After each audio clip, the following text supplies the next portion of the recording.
संगीत। घर के कोने कोने में इस परिवार की यादें बसी हैं। हम इन यादों का बंटवारा कभी नहीं होने देंगे। संगीत। आज भी इस घर के हर कोने में बाबा साहब, रोहित और हमारी चारों की हंसी गूंजती है। उस हंसी का बंटवारा कभी नहीं होगा। संगीत। अभीरा और अरियारा की मेहंदी की रस्म के बीच कृष ने कर दिया एक बड़ा धमाका।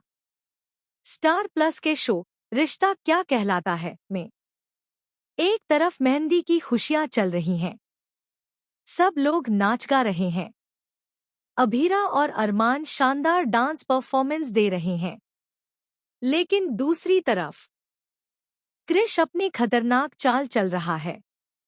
गुंडों का कॉल आता है और पैसों की जगह वह घर की प्रॉपर्टी के पेपर्स ऑफर कर देता है। गुंडे मान तो जाते हैं, लेकिन तभी खेल पलट जाता है।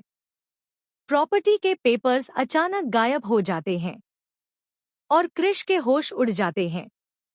अब सवाल ये है, ये पेपर्स गए कहाँ और किसने खेल पलट दिया?